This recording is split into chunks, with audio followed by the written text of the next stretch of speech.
Very good evening, members, the viewers of this live webcast. The initiative of Bangalore Branch. During this Corona time, we are taking all through this live webcast. It's a Jnana Dasava.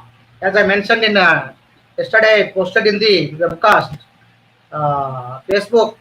The Corona can't stop Jnana Dasava. In Corona, during Corona, many CAs and many members are involved in the social activities like Annadasava and other Dasava, and we are Bangalore branch concentrating on Dhyana Dasava for our members and across the state, country, and few members also viewing from the abroad also.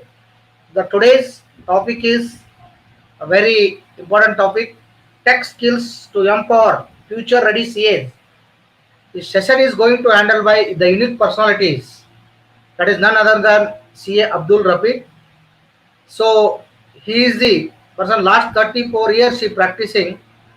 In out of 34 years, last 25 years, CA Rafeq sir is practicing in the area of information technology. Members, you just the ESA book and ESA classes, the many students of is qualified and they are also practicing in the information technology with the motivation of CA Rafeq sir.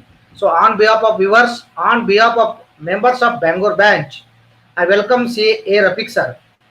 Sir, welcome you all from all the members. Thank you. So from due to Corona, I can fold it and I can say Namaskaram. Namaskaram. Namaskara. So before handing over the session, sir, only 2 minutes I need to address members. Yeah, please go. So tomorrow also we are having the session from the important following the revised code of ethics 2019 during COVID-19 by CM Mohan or Lavi. And day after tomorrow, 24th, the health session and yoga session will be there. And again, 25th, we are having session on AS32. So continuous from this month and next month till Corona lockdown period, our Jnana Daso from Bangalore branch will continue. So bring to the social activity from the Bangalore branch. We have initiated to take a contribution from the members. Our Bangalore branch members and our Karnataka state members, like just now I saw the CA Suresh Bandiwad also from Hubli, is viewing this live webcast. He is also contributed. So around 11 lakh rupees contributed to the Chief Minister Relief Fund and 9 lakh rupees to the directly to head office. So this is a social cause from the chartered accountants. So coming to the today's session, it's a very important session and very experienced man.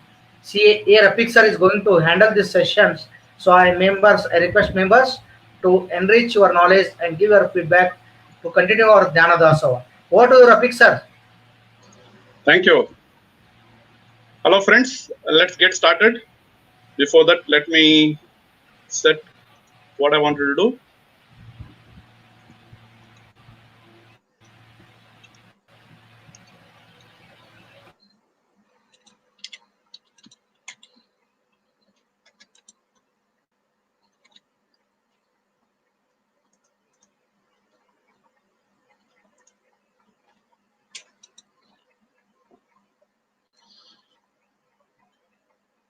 Hello friends, I'm delighted to present to you at this webinar.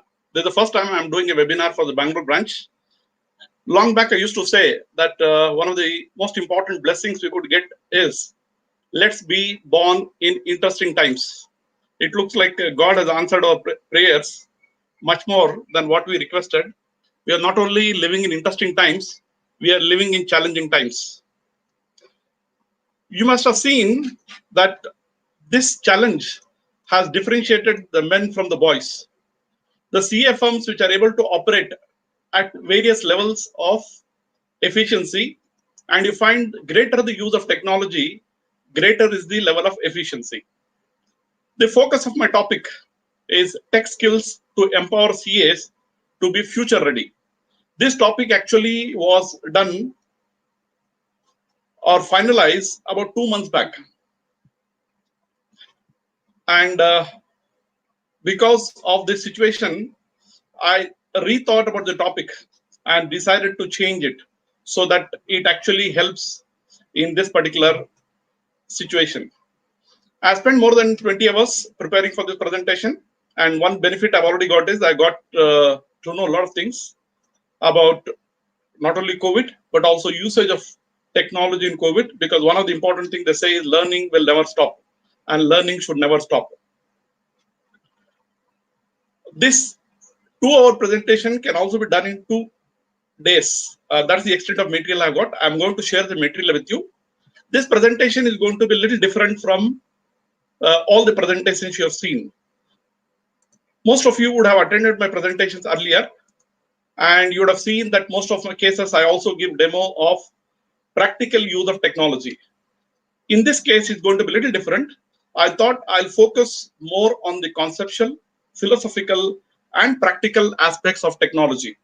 So if you got a pen and paper, I suggest you please take a pen and paper.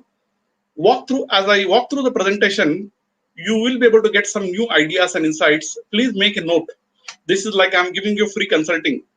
And one of the first consulting assignment I did when I prepared the presentation is that I am the client and I am the consultant.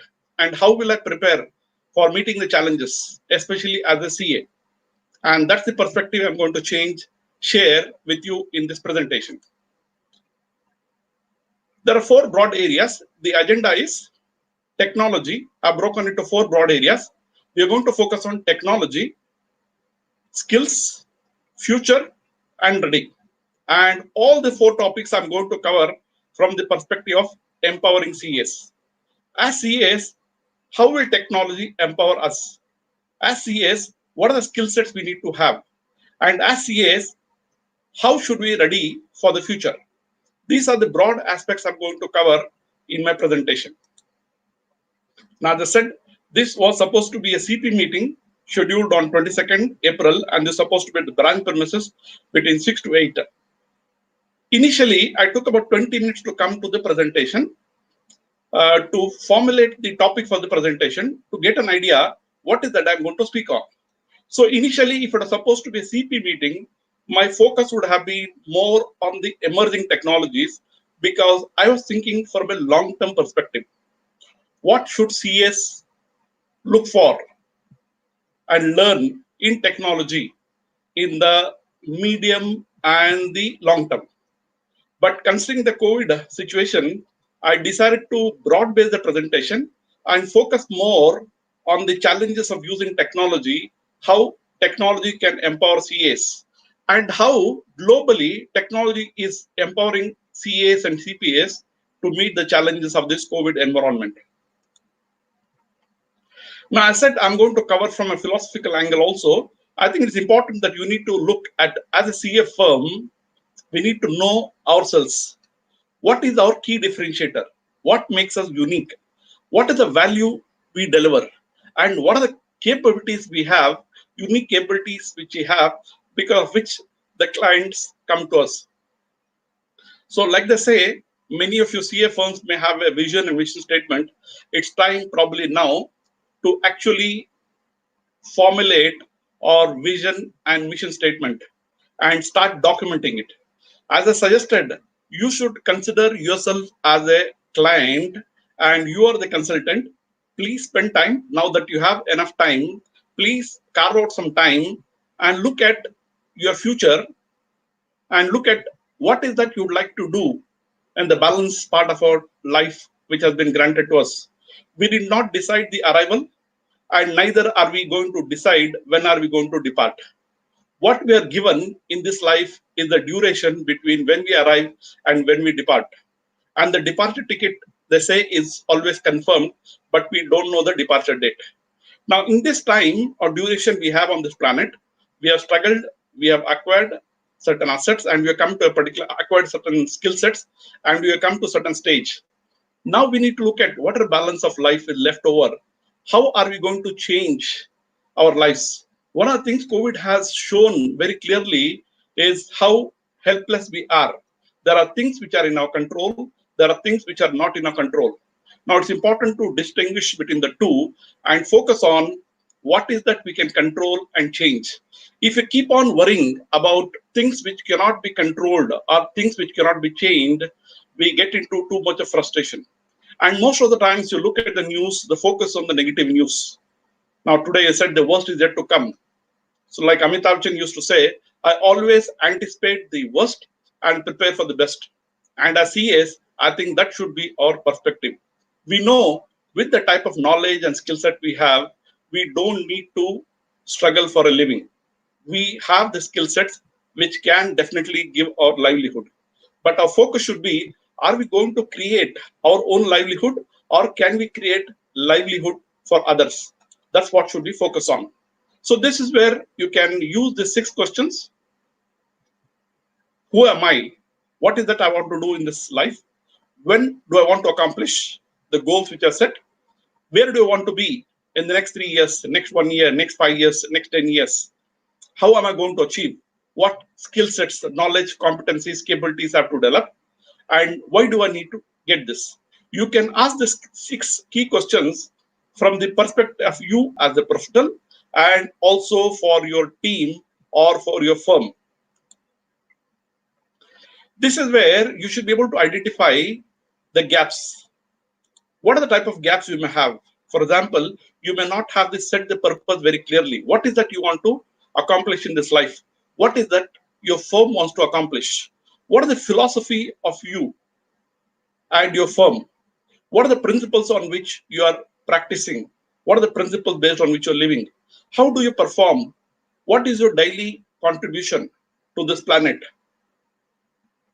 What is the performance of your team, of your firm? So you should be able to have key goal indicators and key performance areas. You should also be looking at what is the perspective from which you operate. Do you wait for things to happen, or do you make things happen, or do you wonder what happened?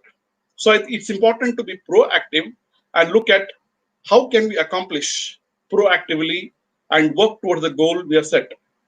It's also important that we should be pragmatic and be optimistic.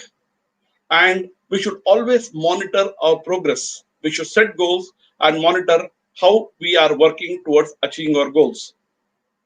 As I said, it's best to be a pragmatic futurist. We know we are going to live life in the future.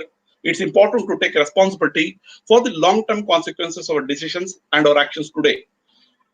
Most of the time, CAs have been caught up in the routine of their activities and they're always busy. So now it's important to take a back seat, sit back, relax, and look at what is the type of future you want for yourself, for your firm, and how are you going to work for that. So it's important that you should be a visionary for yourself and for your firm and look at how you can become a pragmatic futurist yourself. In these challenging times, most of the clients or most of the people have not faced this type of situation. And most of the times we are bombarded with negative news and we are not sure about the future.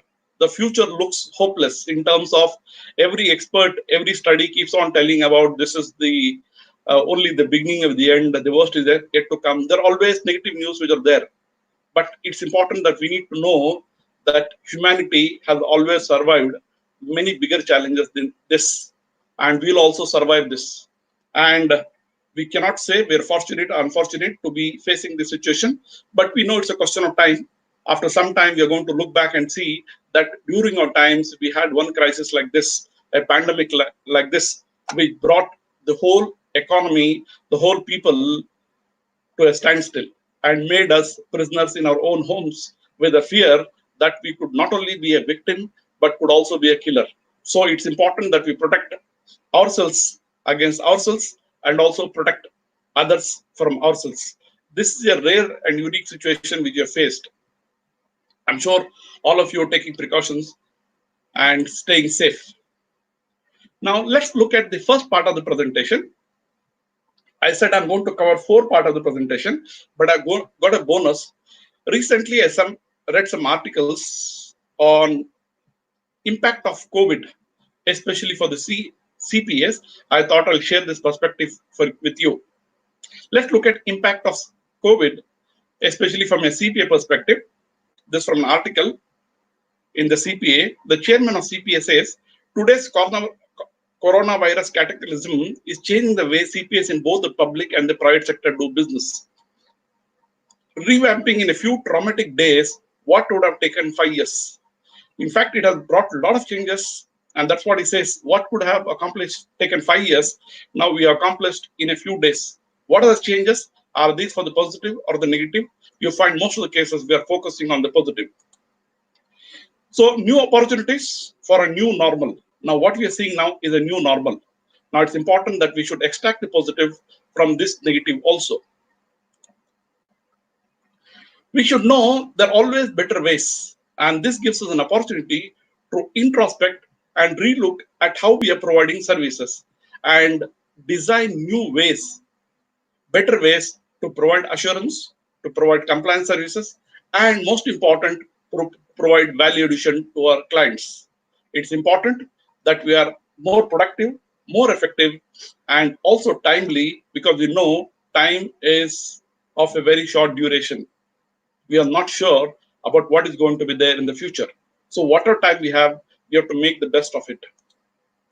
Now let's look at what the CPS say about the use of technology. They say because of the COVID crisis, this has had an amazing effect. We have fast forwarded the technology by at least 5 years. The use of technology has skyrocketed, and most of the staff working at home, and we have found ways to communicate with each other during the day. Like I said earlier, I have interacted with many CA firms of my friends to check how they are working in this COVID situation. And I found in most of the cases, those who are using technology extensively have been the least affected. Those who are dependent on technology, were earlier using technology, have been able to be productive, and they have been able to change the way they're working just by working from home by using technology. One big advantage of technology is it has still kept us connected. We are still able to do most of the work, and we are able to do all the learning using technology. If you see most of the ICAI programs organized by branches and also by the regions, you find there is extensive use of technology for providing webinars. I was also surprised many of the skilled experts who have not touched technology, who are experts in income tax, service tax, and GST, and so many others. Now I found they are also mastering technology to the extent required, and they're making online presentations and webinars. So this shows that if you drop our inhibitions, like they say, necessity is the mother of invention. If you drop our inhibitions and start using technology to the extent required, we can definitely master technology for our specific purpose. What are the impact on CA firms? Now you find this is based on the CPA study. They say many firms that were never cloud-based, that didn't want to go cloud-based, have said, I need to be cloud-based. Now, if you see, the data could be available on the cloud or in your office or on the client. Now, if you are able to access the data, and the best option is if the data is on the cloud, you can access the data from anywhere, anytime. Another important challenge was how am I going to have remote workers if I don't have in a different structure, in a different environment. Now you find most of the people or most of the staff are working as remote workers from their homes. Now we also had challenges that this requires investment, and the environment has to be more resilient to change just like this. Now we can use this opportunity to see how we can learn and see that we encourage more of our remote working.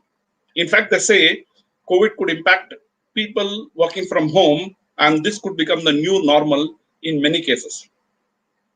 Now, this environment is making many CS ponder over how do we restructure our organization to compete in this likely new world, and how do we make sure that we can provide the level of services that makes a difference to our clients. So, if you look at the impact on the CA profession, now I said we need to be pragmatic and also realistic. Now, one thing is very sure that we will come out of the situation as a profession better, faster, and stronger than we are. This will also help us to make the changes we know we should have made all along. Like I said, technology you can use willingly or unwillingly. Most of the cases, the adoption of technology by CAs have been more by compulsion rather than by choice. Now we know that we have been compelled to work from home and use technology. Now this will probably empower us to work more with technology. Another important aspect, it's not necessary as a CA, this will have a huge negative impact on a profession. Now, but this could also help profession jump a level or two over the course of the next year because we will push ourselves to be better than we have ever been. And that's what CAs are supposed to be. As resilient, we should be able to bounce back. Now that we know that we can work from home, we can work remotely. Now we know that our clients could be anywhere, our employees could be anywhere, still the services can be provided. And that's what we have seen. It's not necessary that all the services can be provided, but most of the key services can be provided.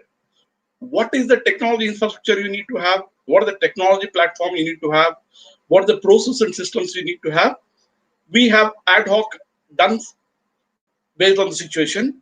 Now we need to spend time and invest resources to see that we are able to create the technology infrastructure, have the process and systems which will help us to navigate these type of challenges so that we are better prepared for the future.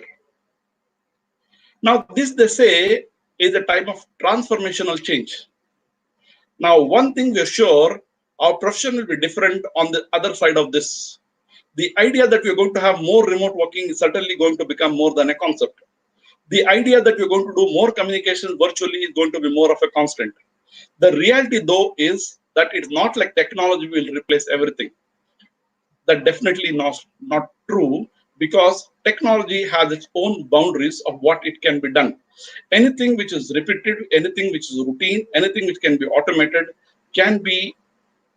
automated using technology. But there are various types of skill sets, interpretation of laws, regulations, and other expertise which CA has, which cannot be directly done through technology, but technology can be a supplement. Another important factor is it's not like we won't interact as humans together anymore. We will definitely continue to interact, but we'll have more choices. The effect of this COVID situation will be that in the initial stages, we will avoid going to crowd and there will be limited number of interaction in crowd. But I think it's only a question of time. We'll get back to normal after some period of time. But in the current situation, we'll have to see how best we can manage in the current challenge. Now there is a need to change. We have been forced to change. So the first thing that we all need to do is to set up in a crisis to recognize that we need to change. We need to accept that these are changing times, these are challenging times. We need to change so that we can survive. And this need to change is applicable not only for CAs, but for most of our clients. When the economy opens sooner than later, one of the biggest challenges most of our clients are going to face is the cash crisis. It's not just a question of revival, it's a question of survival. The first option is to get back things in order to get the momentum going. And as CAs, compliance may take a backseat, but it's important that we find time to consult our clients how to meet these challenges using our skills and expertise. It's important that we don't operate in a reactive mode and wait for the consultant to give the data and take care of the filing. But I think it's important that we are proactive, talk to our clients, understand the problems and pain points, and see how best we can provide our skills and expertise to be able to tide over the crisis. The clients need hand-holding various situations because they have never faced this situation before. Now, with our skills of the finance, of accounting, of compliances, of businesses, of various other areas, we can definitely provide consulting services to our clients.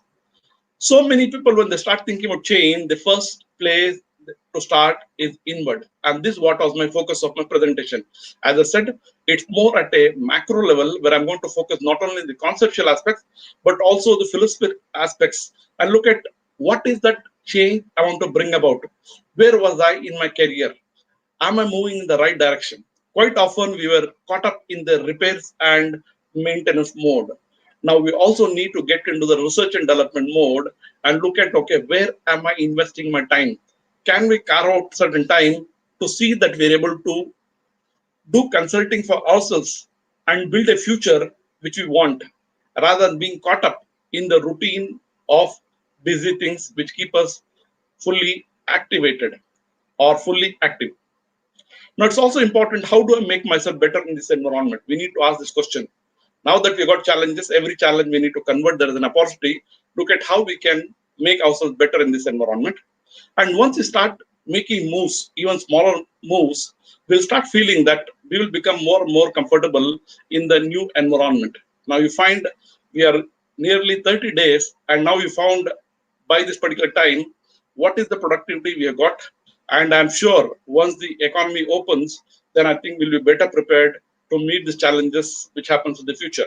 It could be possible that this could be off and on situation where we'll have a lockdown and again open and again lockdown. So we should be better prepared for this challenge. And for that, we need to invest in now so that we are not caught unaware like it happened in the first situation. Now, we also need to remember that we don't expect drastic changes. We are not looking at giant overnight changes, but we will have to look at how we can make these changes in an incremental fashion. Now, let's summarize this part of the presentation, which we talked about the impact of COVID-19. The coronavirus pandemic has impacted us, they say, to such an extent that many pundits compare it to the World War II. Now, we need to go beyond the business of business and consider the personal aspects also. What are the importance of the family, the community, and the sacrifices you have to make? So next time something as insidious and widespread as this pandemic occurs, we'll be better able to balance our professional and personal lives. So this is a time for introspection. This is a time for rebuilding our future. This is a time we need to think, look back and see what is that we want to build for our future. Now, it's important that we embrace this precious time as a real learning opportunity. Now, this also we can be caught up in learning to a great extent. Now, we have some or the other webinars for running for quite a lot of time, and every branch, every region is overdoing itself in trying to do this e-learning activity. It's important that we should be clear about what is the e-learning activity is going to be useful, and see that we are also able to spend time to build the future which we want. How we live, how we work, think, all these are going to be impacted. Like they say, we should know how to convert every challenge as an opportunity. When the life gives us lemons, we should know how to convert that as a lemonade. Now, these are all some key aspects of the impact of COVID-19 on CAs as professionals. Now, let's go to the first part of the presentation, where I'm going to look at how does technology empower CAs. Many of the concepts which I'm discussing here you may be knowing, but I just want you to think back and look at what are the insights you can get. Note it down and look at how you can adopt technology. As I said, there are a lot of places where webinars have been made where they do a walkthrough of the technology.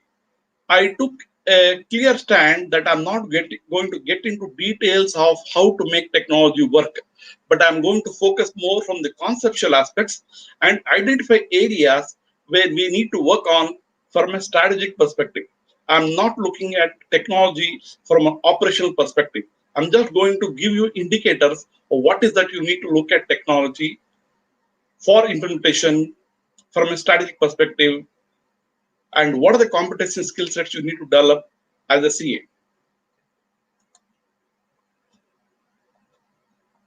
This slide gives you the fundamental design pattern of technology.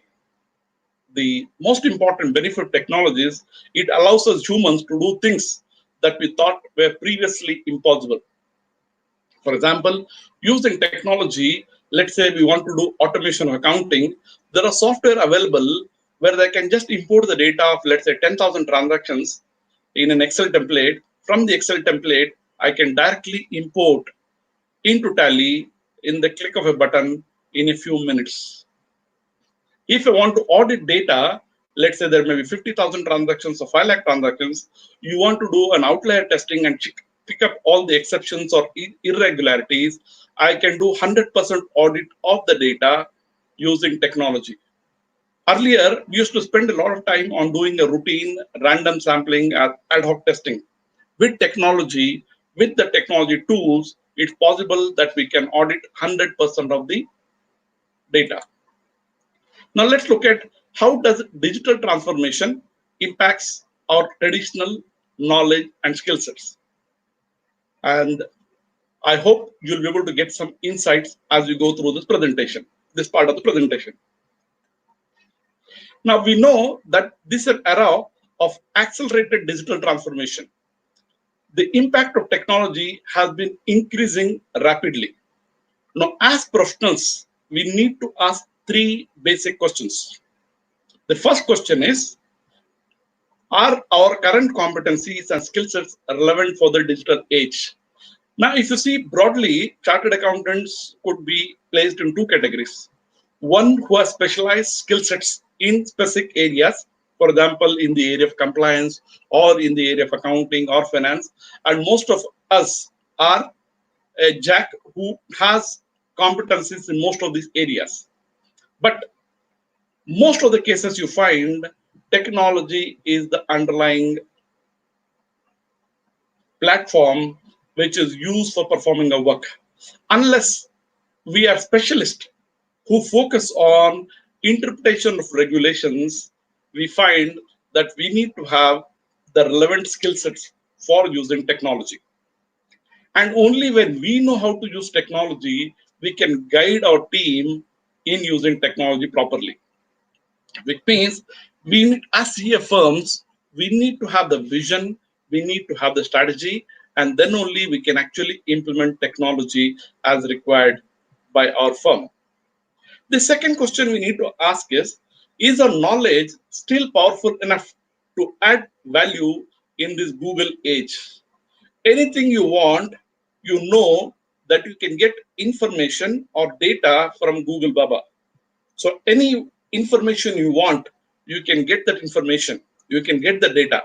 But it's important to know how to analyze this information so that it's relevant in the context of the specific client. So we need to understand, can we make better use of the technology to ensure that our knowledge is more practically applied. And we also need to look at how can we make our knowledge more powerful, and is it still powerful? The third important question we need to ask, and most of the CAs have concern, especially the young CAs, now what is going to be the future? Now we know as the client's business get impacted, as the economy gets impacted, it's going to impact our profession also in terms of reduced inflows, in terms of reduced services and various other aspects. We know when the economy grows, we also grow. But how do we kickstart, bring back the economy? And that's where we need to see how do we focus not just on compliance related matters, but also on providing value addition. And how do we future proof our career? What are the relevant knowledge and skill sets we need to have to be still relevant and valuable in this digital and the Google age?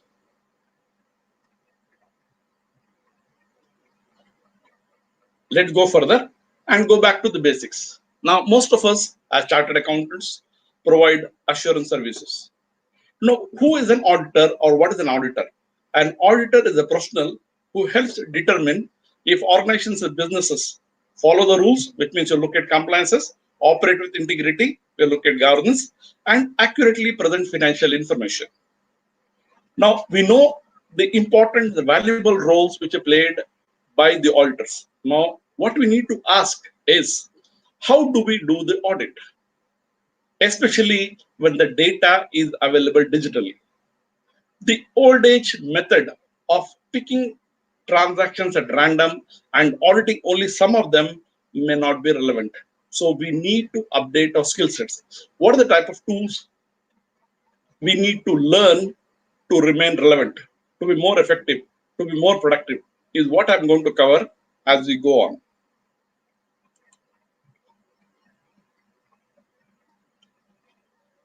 Let's go further.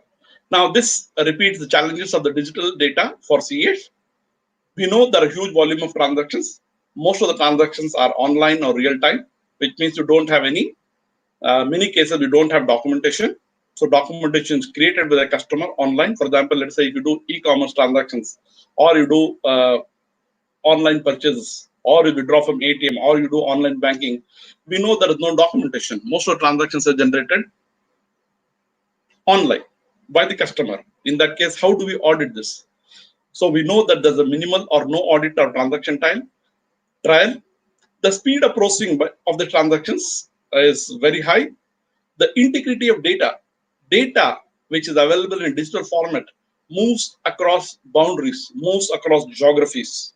So the transaction which is happening at the ATM moves from the ATM to the core banking server and goes to the database and updates the database using the various application software. How do we ensure the integrity of the data at the various stages of processing, right from the input, transmission, and the storage? The controls which are available earlier, most of them were physical.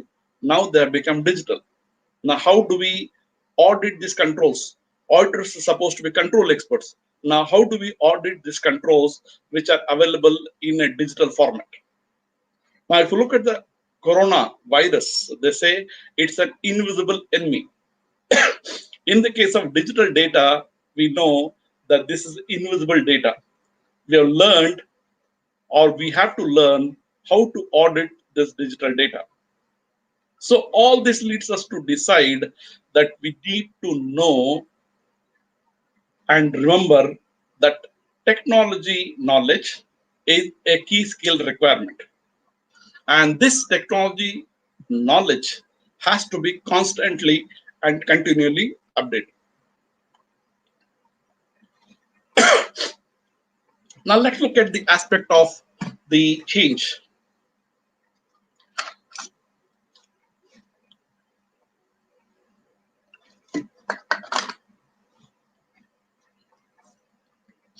Now I don't need to repeat, you're quite clear about this.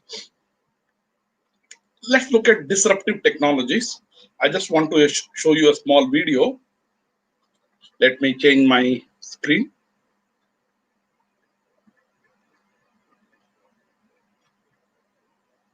Okay, I'll come to the video later. Let me get going. Okay, I think I can share. So first I need to stop sharing this. Okay, I'm also working out because technology keeps on teaching you things. So we need to share the screen. Yes. Now I need to share the audio. Disruptive, share. I hope you're able to see this video.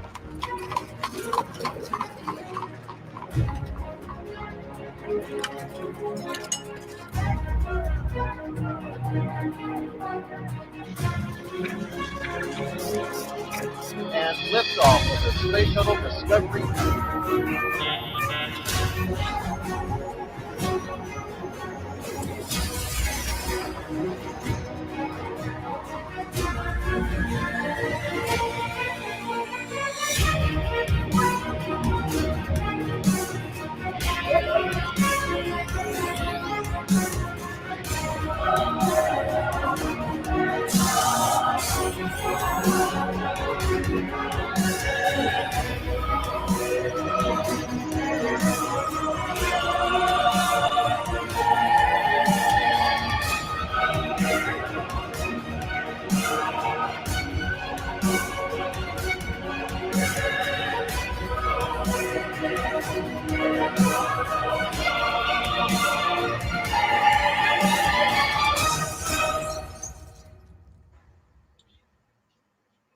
Okay, let me stop and come back to my presentation.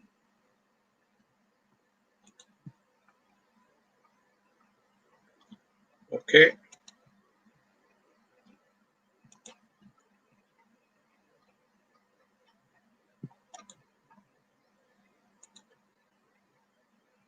Let's see.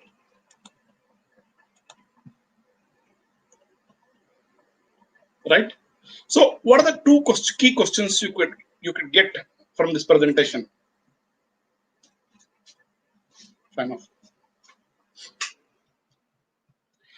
Disruptive technologies disrupt our life in a big way, both personal and professional. And those who survive and thrive are those who are ready to adopt to change. This is what is the most critical message you got from this video. Let me talk about the technology which is going to impact us in the short and the medium term. In fact, if I made the presentation at the CP meeting, most of the focus of my presentation would have been on these 5 or 7 technologies. But here I'm just going to give you, because my focus is more on the practical aspects of technology, more from the current aspect, not only from the future aspect, but this covers both the current and the future. Now you see there are 5 key technologies which we're talking about.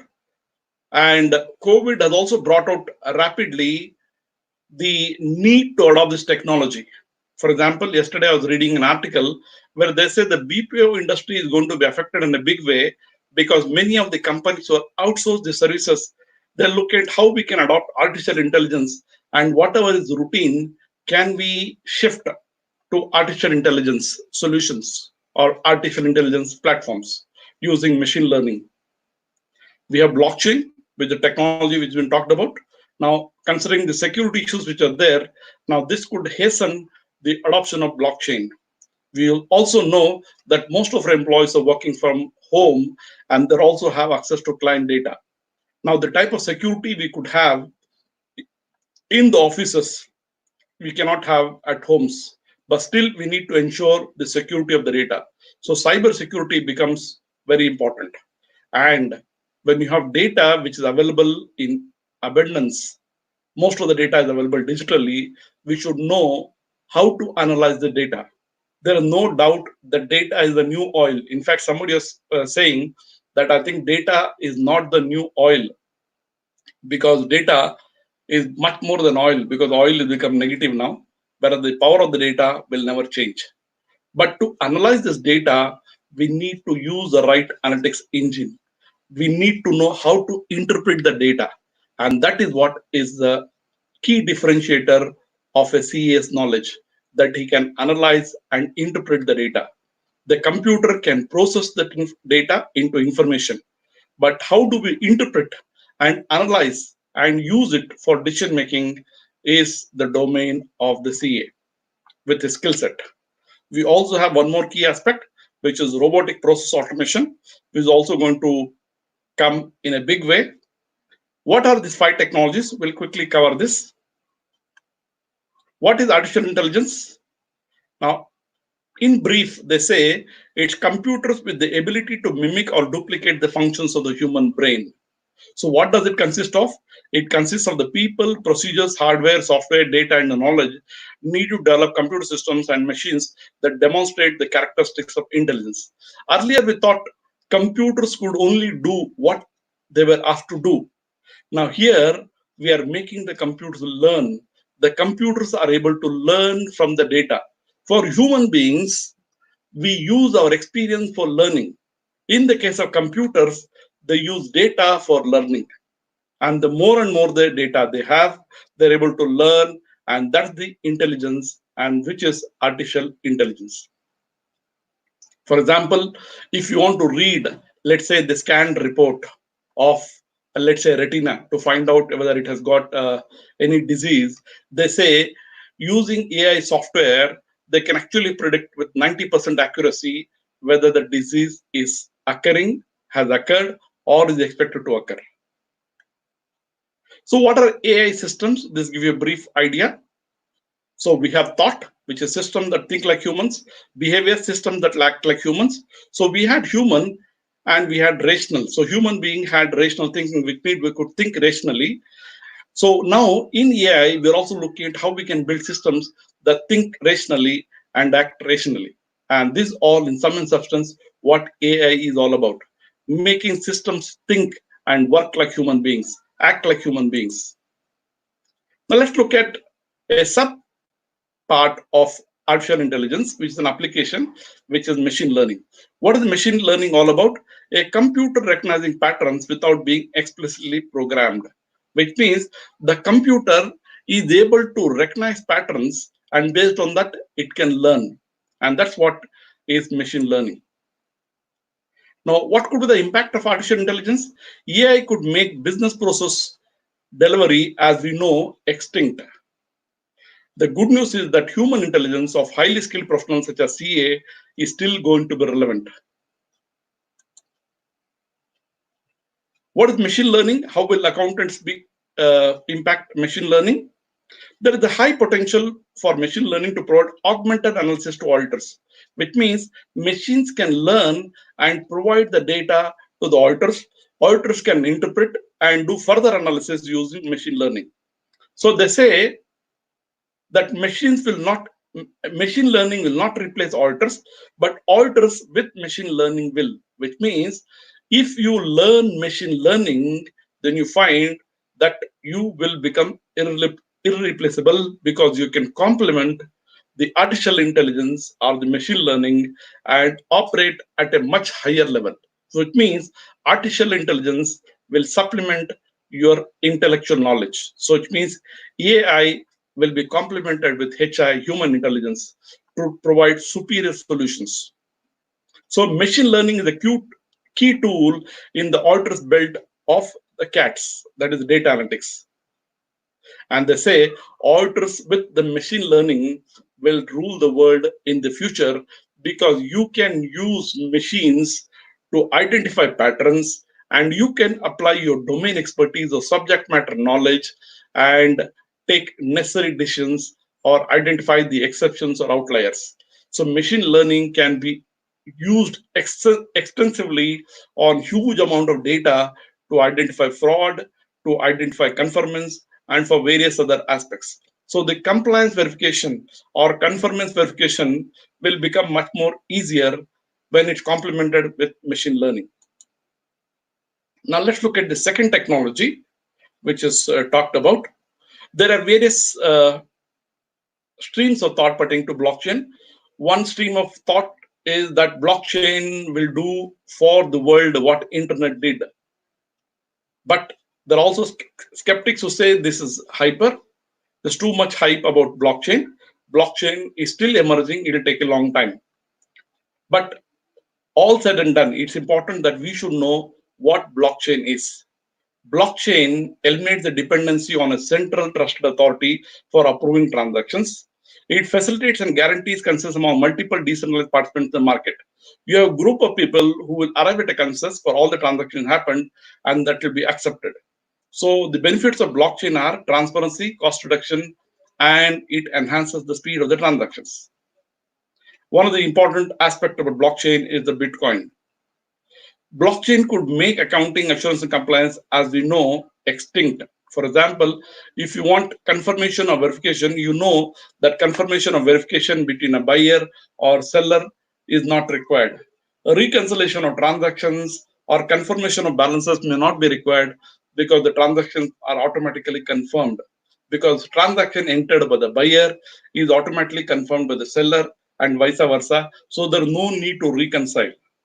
So they say after nearly 600 years of two-ledger bookkeeping practice and nearly 30 years of Excel spreadsheets, businesses are moving quickly towards use of automation to account for daily transactions. So we have three-way transactions or three-ledger transactions in blockchain. This shift will not only impact business, the way business operate, but also helps impacts the day-to-day role of the accountants. What is that we're going to do when most of the transaction confirmation or verification is not required? We can operate at a much higher level.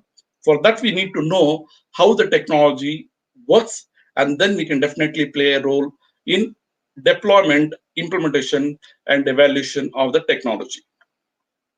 Now, one of the applications of blockchain is smart contracts. What is a smart contract? Is a computer program typically in a blockchain platform that enables business rules and processes, which means you can include the business rules and processes inside the program and it automatically will be enforced. For example, you have to make payment of particular suppliers on a particular time based on fulfillment of condition. And once those conditions are fulfilled, automatically the computer program will take care of other aspects of payment. So it's a digital transaction which is done automatically based on the implemented or agreed business rules and processes.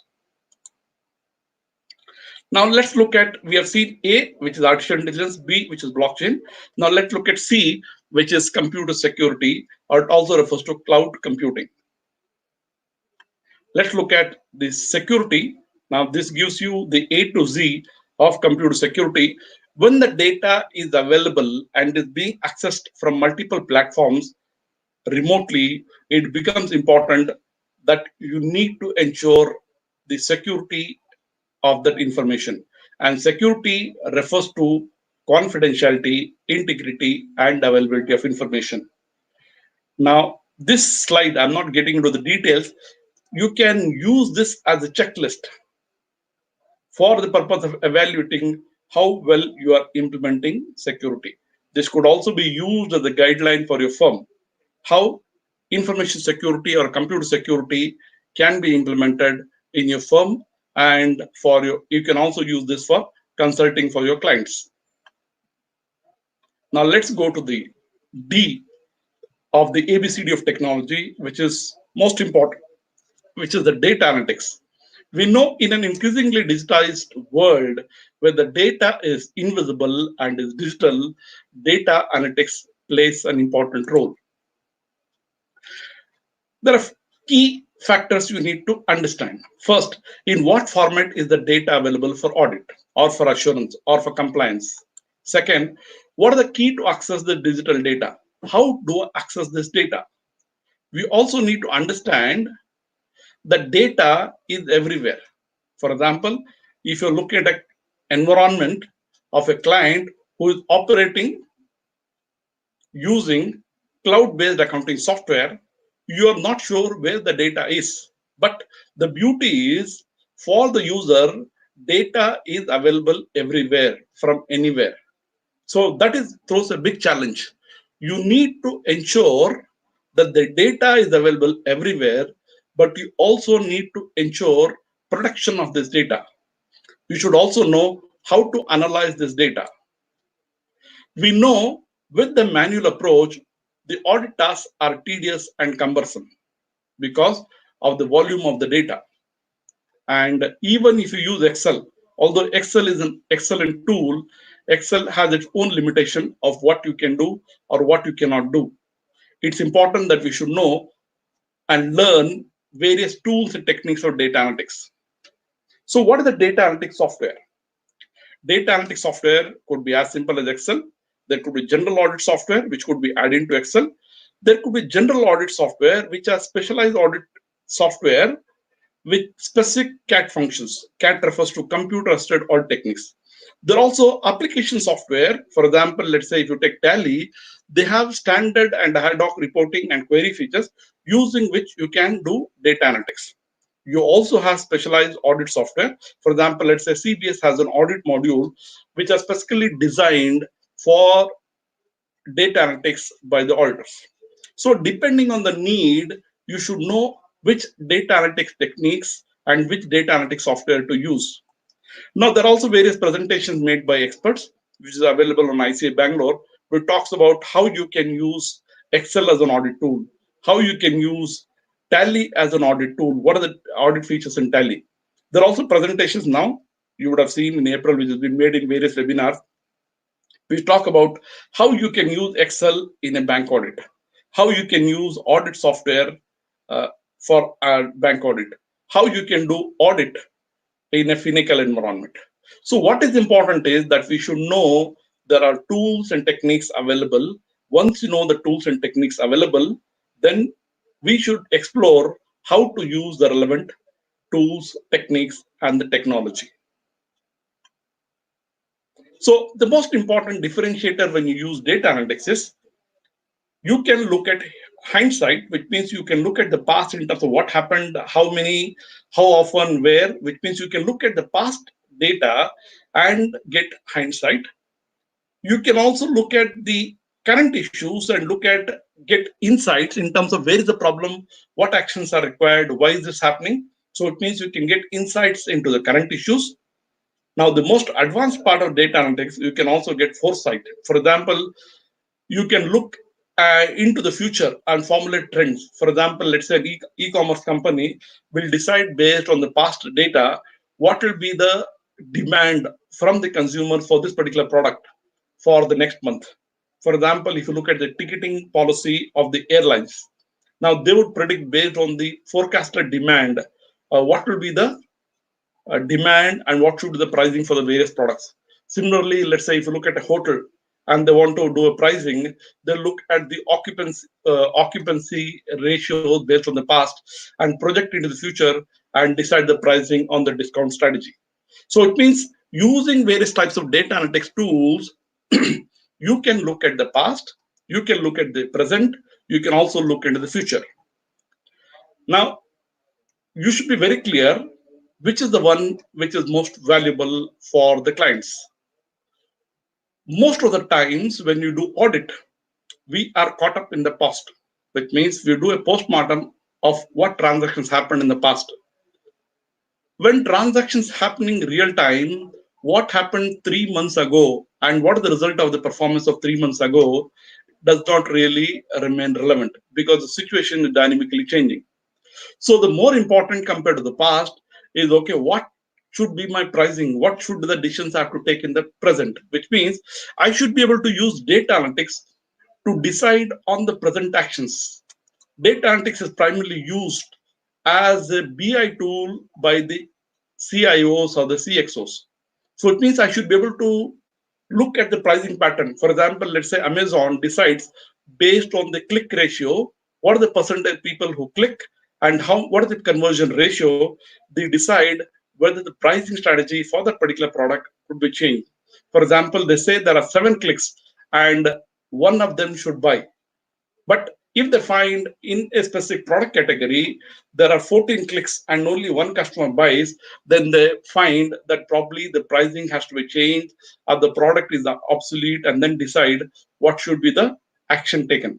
So most of the cases you find the data analysis is used for the purpose of getting insights so that we can take necessary actions. So it means it is used primarily for decision making in the present. But in many cases, you are also interested in what is the action I have to take in the future. And that's where you look at foresight. The management is prepared to pay more for providing insights and foresights and not just for hindsight. And if you learn the techniques of data analytics, definitely you can provide insights and foresights and not necessarily the hindsight in which we are already experts. Because as auditors, we know what went wrong and we can also say why it went wrong. The management is interested in not only knowing what went wrong, they want to know why it went wrong and what action can we take currently. Also, can this action be repeated in the future? What will be the impact of that action? This is what we need to look at. So fundamentally, if you have to summarize the use of data analytics, we are looking at using data, applying the algorithm, and then looking at what action can we take. So if you have to look at one sentence which summarizes this is the 3I. We need to infer insights from information. And with the domain expertise and subject matter knowledge, chartered accountants are most suitable for doing data analytics because they can understand the business, they know the business rules, they know the compliances, and based on that, what they need to know is how to learn technology, how to use technology to be able to infer insights from information. Broadly, if you have to use data analytics or CATs, that is computer assisted audit techniques and tools, these are the 4 key factors which have to be taken into consideration. First, you need to understand the business process. You need to understand the regulatory requirements.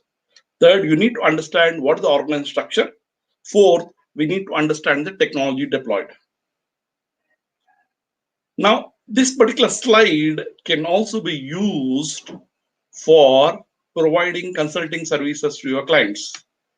Most of the cases, if you see, the type of services were provided were based on the regulatory requirements or the compliance requirements, where the focus was on the client providing the information or the data based on which we took care of the compliance services. Now we need to be proactive and look at what is the business process of the client, how is the business impacted, what is the current organization structure, what is the technology which is being employed by the client, and based on that, we can look at and study the impact to the business because of COVID, and then provide consultancy services on how they can mitigate the situation or how they can survive and thrive in this COVID environment. Because COVID situation, the economic fallout is going to be quite huge and impacts every enterprise. Every client will be impacted because of COVID, because the client has clients and the clients are impacted, so it has a cyclic effect. So it's important that we need to understand the client business process, look at the various implications, not only from a regulatory perspective, we know we already experts. We need to shift gear and look at the business processes. We need to spend time and understand business process. Earlier, the focus was on getting the data and taking care of the compliances, getting the data, taking care of the assurance and filing the reports. Now we need to bring in a paradigm shift in our thinking and look at, can we understand the business process? Can we understand the pain points of the business? Can we understand what are the challenges the client is facing? And with our expertise, can we provide solutions? That's what we need to focus on. There are different uses of CATs or data analytics.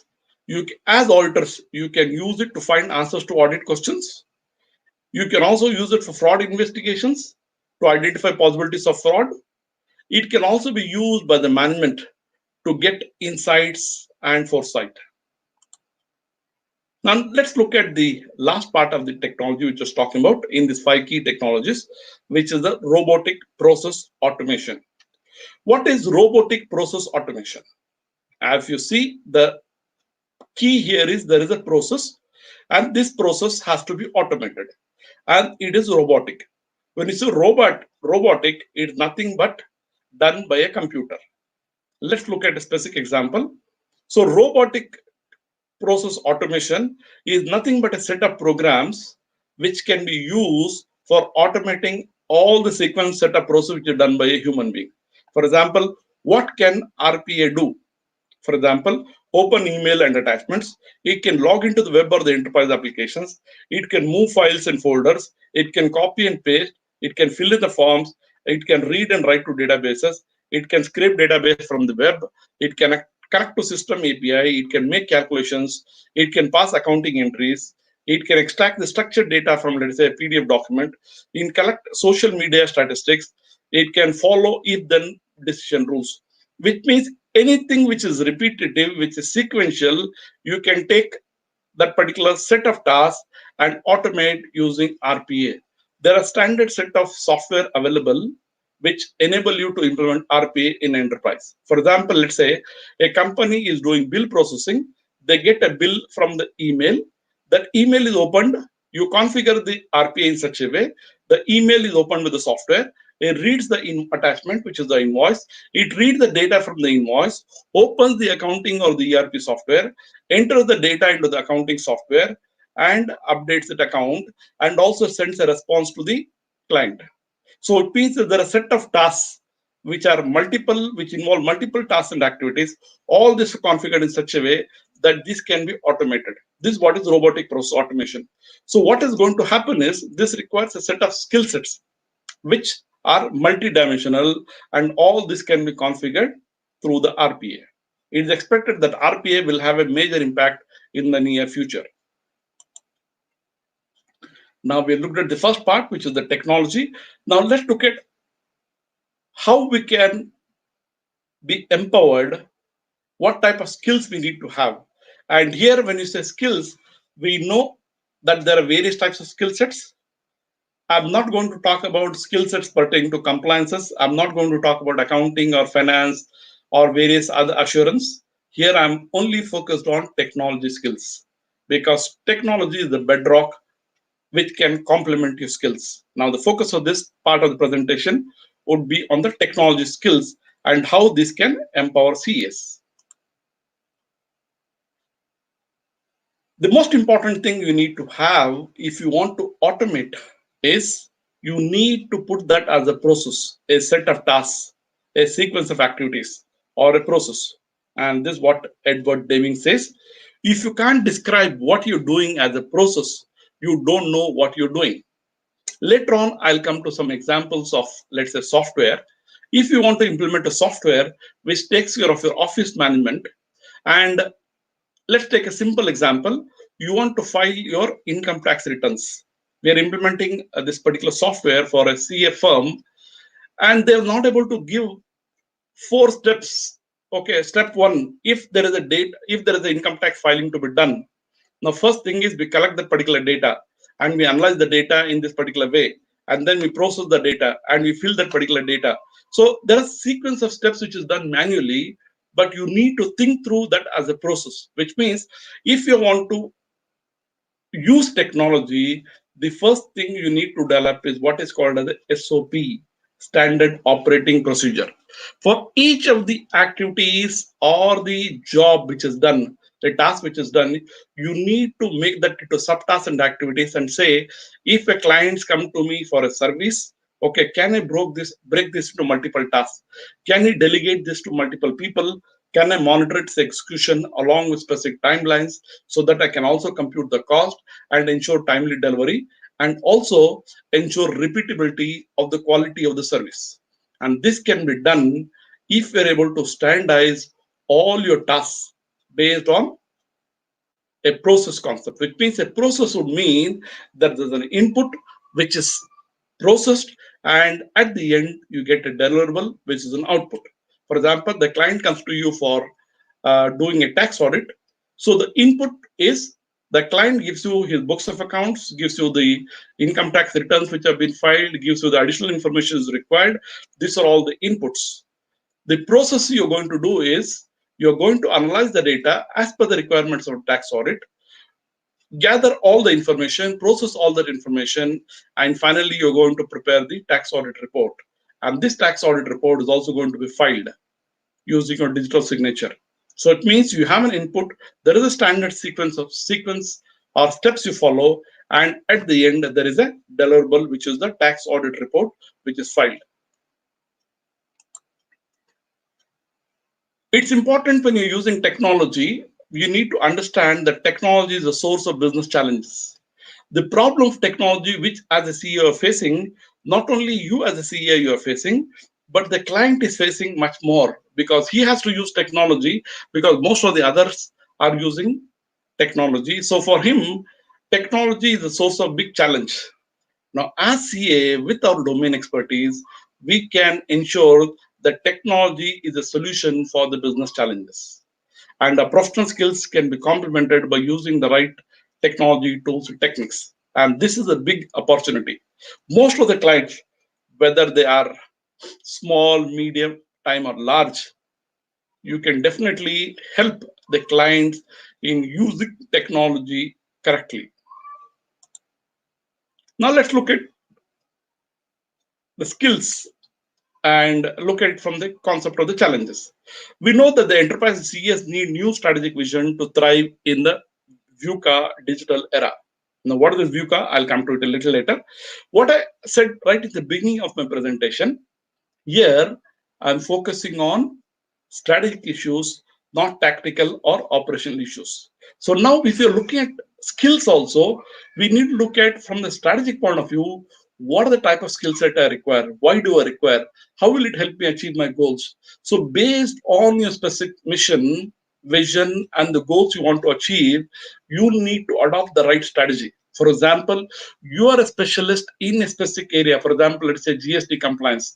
You need to focus on, okay, for GST compliance, for delivering the GST compliance services to my clients, Can I use technology? How can I use technology to provide better services? Now, if you're a specialist who provides, let's say, consulting services in a specific area, how can you harness the power of technology to provide consulting services in that specific area? Or you can also look at from other perspective, using technology, can you provide new IT enabled services? Quite often, when you talk about technology, one of the point which comes to the mind is this is a specialized skill, and that is the domain of experts. I'm not talking about that here. Here we are specifically focusing on, as a CA with your current set of clients, how can you harness the power of technology to provide better services, to be more effective services to your clients? How can you ensure that team is able to deliver quality services in a timely manner and they're much more productive using technology? Technology is an infrastructure. So you need to know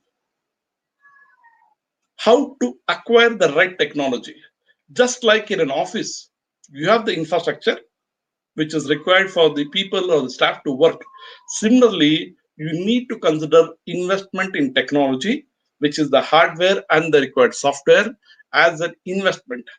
And this has to be a part of your budget. Now let's look at what is this VUCA. VUCA refers to volatile, uncertain, complex, and ambiguous. Now, COVID is an excellent example of that. Now, the type of changes it has brought in, the type of volatility it has brought in, the type of uncertainty it has brought in, the type of complexity it has brought in, the type of ambiguity it has brought in is unimaginable. Unimaginable. 3 to 6 months back, we would have never imagined that we would be facing this type of situation. Now, each of this provides a challenge. Now, in a digital environment, the challenge is much higher because the business situations provides various types of VUCA opportunities or challenges. Now, for each of these areas, now when you're operating in a volatile environment, it's important that we have a clarity of the vision so that we can take the right actions and bring in the right changes. Now, if it's uncertain situations, the most important thing is we need to have understanding, which is a wider understanding, and also get different perspectives of that particular situation. And that's what's happening in the case of the COVID environment now. If you look at a complex environment, we need to be clear in getting focus on what is that we want to achieve and break that into subparts. So we need to be flexible to achieve our goals, and we have to be innovative and creative in overcoming the complex situations. And ambiguity requires that we are agile in decision making, and we are innovative, and we are quick to act based on interpretation of the data. Now, in a digital environment, in the current business environment, most of the enterprises are facing this challenge of the VUCA. Now, as CAs, we need to understand for each of our clients, for us, what is the vision we have, what is the understanding of situation we need to have, do we have clarity on that, and how do we act in an agile manner so that we keep focus on achieving the goals we have set for ourselves. Now, when we talk about strategy, we need to be clear what are the 4 perspectives from which strategy can be accomplished. So we need to be clear that when we are changing a strategy, there are various stakeholders. Each of the stakeholders have got an outcome. So we need to have a data-driven vision, which means we need to know what are the process which is followed, what are the input, where are the data generated, how does it get processed and stored, what are the value propositions we are providing to the various stakeholders, and what are the capabilities and deficits we have. What to achieve our strategy, for example, we need to achieve a turnover of so and so, or we want to achieve provide services to our clients in a particular way. We need to know what's our current competencies and skill sets, what are our current capabilities, what are the shortcomings or deficit, and how do we overcome them. So to achieve and succeed in achieving a strategy, it's important that we are clear about our purpose. We identify what are the critical relationship we have, what are the outcomes we want to achieve. We also need to be clear about how do we create the value, and also be clear about what are the expected enterprise abilities, which means what are the core competencies we need to develop to be able to achieve our strategic goals. Next, you also need to remember when you're looking at strategy, especially considering that technology is the domain on which the enterprises run, all the process and systems run on technology. It's important that you have strategy for different areas, but most important at a macro level, you need to look at how you're going to leverage the power of technology, and that is called as a digital strategy. Specifically from the perspective of CA, we need to look at for the type of services we provide, what is the technology platform we require? We know for the type of service I require, what are the skill sets which my team requires. But to be able to provide the services, what are the technology capabilities and the technology skill sets they need to have is also another area we need to focus on. And this is where we need to look at from a proactive perspective rather than a reactive perspective. So we need to look at it not from an operational perspective that will buy a software to perform a particular task. Instead of that, we need to look at from the point of strategic perspective to see what is that we want to achieve and how do we implement the software which is required, the technology platform which is required, so that our team can deliver to our clients in the manner which is envisaged. Now, when you look at value creation, and this is an important example, you see a bar of iron costs rupees 250. Now, when it's made into horseshoe, it's worth 1,000 rupees. Made into needles, it's worth 10,000 rupees. Made into balance springs for watches, it's worth 1 lakh. So, as far as skill sets is concerned, the skill sets which we have can be harnessed much more powerfully if you know how to complement it by using technology. That's the point which I was driving at here. As knowledge workers, we can ensure that we get and deliver the highest value for our knowledge with the right type of value creation using the right type of technology platform. So we know that we need to complement our skill sets using appropriate technology. What is appropriate technology? What is the right technology? There is no specific answer. There is no right answer for this. You need to identify your own unique mission, vision, strategy, and goals. And depending on that, you need to decide and pick up the technology and the tools which are required. There is no dearth of technology solutions. What is required is the willingness for us to explore. We need to invest before we can harvest. So we need to invest our time and resources in understanding, first of all, what is that we want to achieve, what are the type of services we want to deliver, what are the current capabilities, what are the current technology infrastructure, what are the technology infrastructure or solutions which are required. Based on that, we need to identify the gaps and ensure that we are able to bridge the gaps by investing in the appropriate level of technology. Technology requires an investment, but it can definitely pay back. We should be willing to invest in technology. And that I found in most of the CAs, this is the problem. We are not able to see the benefit we are able to derive from technology. Now let's look at this example. I just want to ask you, what do you see here? Got an idea? Okay. Let's go further. Let's see whether you're able to see this. Now, what is the message I want to drive through this? When you're doing compliances and you are focused only on doing the monthly filing, you're only lost in the details. You're not getting the big picture. You're only taking care of the compliance where the data is provided and the bit filed. It's important that we need to get the bigger perspective, which means we need to see the big picture. Now, it's not just about filing the data, whether it's a composition return quarterly basis or it's a monthly basis, and uploading the invoices. We also need to be able to look at, okay, what are the input credit he has got, and whether he has availed all the input credit. What is the turnover? What is the type of sales he has made? What is the profit ratio? Now, the question is whether this is the domain of your services. Now, this is where you need to start exploring. You first start exploring the data, checking the particular data, and then you can start offering insights to the client.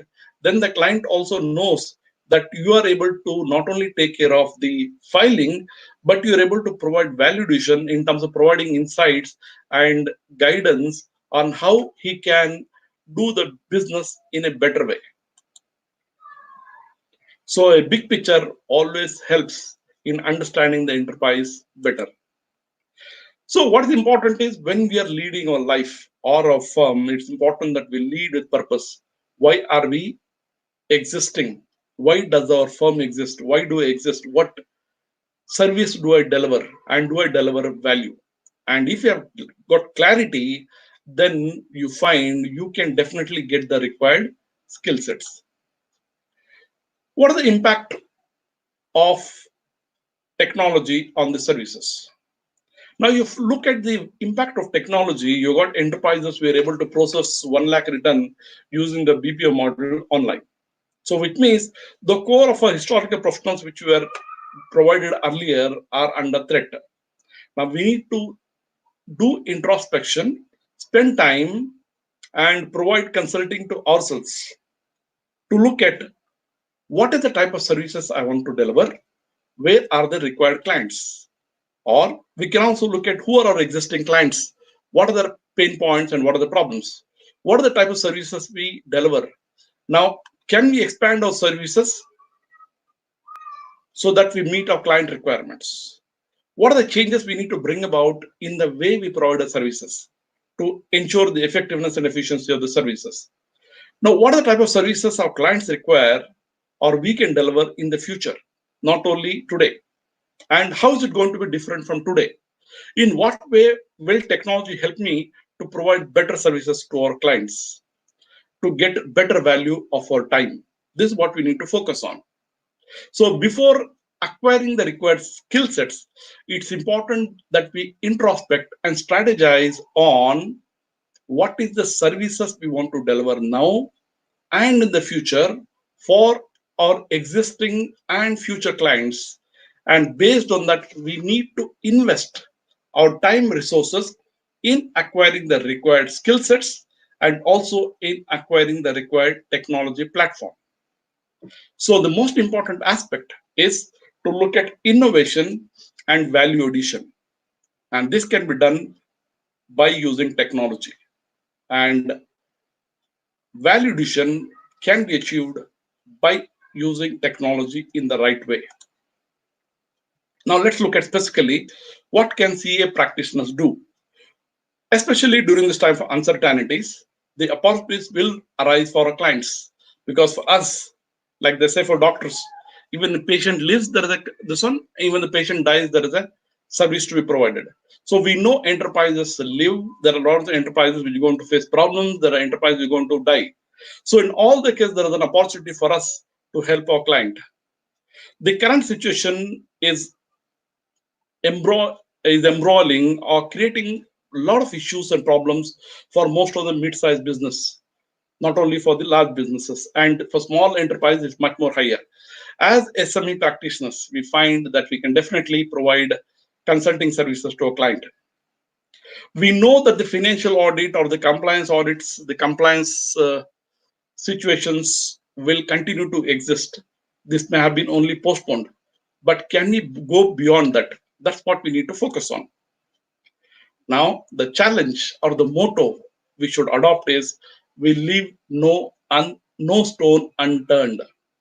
So it means CES, while conducting an audit, should also be focused on how to help a company to be better positioned for a quicker turnaround once this pandemic situation has dissipated and the economy begins to regain strength. So it means we should be ready for the after Corona situation.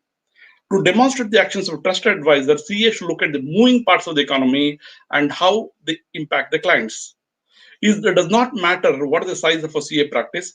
It requires, like I said, a wide angle view of the market and the economy. The return to the normality will always occur. It's just a question of time. Now we should be prepared so that we can guide our clients. Now let's look at Practically, if you look at skill sets, what are the type of services we provide? Broadly, this can be put into 4 buckets. So we look at office management software, where we look at clients, work, or staff. This could be pertaining to accounting, finance, MIS, or CFO related services. Or the third area of service could be compliance, which could be consulting or filing services. Or the fourth area is assurance, statutory, and management. Most of the CAs will be providing service in this particular area. For these, or for each of these areas, there are technology solutions or software solutions available. For example, for office management, you've got office automation software. For accounting and finance, you've got an accounting finance software. For compliance consulting, also, you've got various types of solutions. And for assurance, statutory, or management, there are various types of software solutions. Now, is there a specific suite of software solutions available? Depending on the type, the size of your client, the type of services you provide, you can definitely select the right software solutions. My objective here in this presentation is not to give you specific solutions, but provide you indicators as to how you can navigate your future depending on where you want to go. So the fundamental differentiator is how do you align technology with the business needs. Now, if you look at, there is a technology and there is a business. Now, it's important that technology gap should be bridged. And that can happen only by investing in the right technology by the business. Now, this is where CES can play an important role.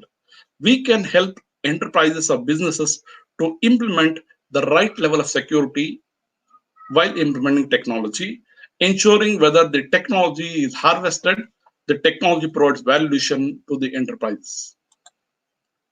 Now, let's look at the second situation where the auditors can leverage the power of technology.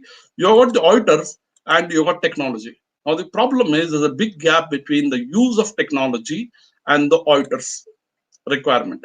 And this is where we need to get into the technology platform, identify what is the technology which is required for the type of services we require, and ensure that we're able to bridge this gap. We know as CES, we are knowledge workers. So we need to constantly update our competencies and skill sets in tune with the changing business environment so that we can remain relevant. Now, just to give you some example of Office 365, why did I put Office 365 slide? This I got recently from one of the YouTube videos. You see, most of you are aware of Word, Excel, PowerPoint, and PowerPoint. And a few others. You find the Office 365 suite of software has many more things compared to what you got. I'm not sure how many of you know there's something called Sway. There's something called OneDrive, most of you may be using. There's something called a SharePoint. There is also To-Do and Planner. You've also got Microsoft Teams. You've got Outlook, most of you may be using. You also Power BI, Power Automate, or Power Apps. So if you look at Office automation, there's a YouTube video. You can search what is Office 365 in 15 minutes. You'll get a complete idea about what is the power of the Office 365. And this is not the end. You have many more add-on solutions to Office 365 which can supplement. For example, the software called Dictate, using which you can dictate and automatically that can be converted into Word document. And this is a free update available for customers who got Office 365 Business Edition. Like that, there are multiple solutions which are available. Let's say if you're using OneDrive. Now, this is a free cloud-based storage solution which is available for all the customers of Office 365, which means you can store up to 1 TB of data. Not only that, you can ensure auto backup sync, everything, and there's no confusion, auto version. There are so many features which are available by using OneDrive. I'm just giving you one example. Similarly, for Office 365, you also have the Google suite of software.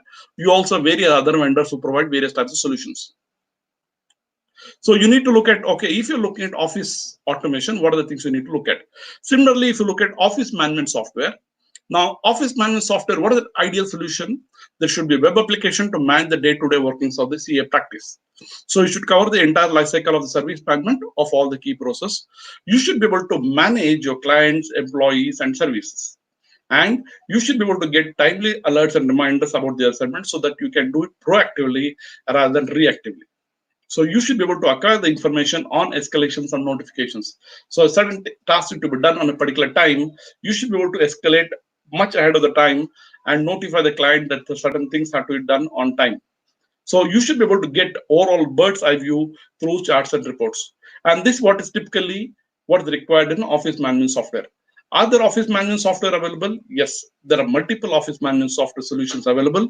You can explore on Google and also talk to your friends who have implemented one solution or the other. Now, what are the type of services which are offered by a CA?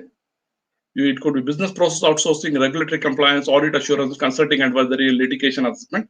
You find most of the office management software will provide the complete suite of solutions or the suite of solutions as required by you. So what is important? The bottom line is we need to rethink, re-strategize, and reorganize so that we can create the future we want. So this requires that we need to have fundamental rethinking in the way we use technology. We also need to have fundamental rethinking in the way business can be done using technology so that we can provide consulting services. So they say the question is not whether technology will disrupt us, but only when. Now the question is, are we ready for the future? So if you look at quickly the technology usage, if you look at accounting, finance, or BPO services, the technology or the skill level in terms of the involvement of the partner could be less or it could be low. Compliance, especially if it is the filing, most of the cases you have an automated solution which are using it.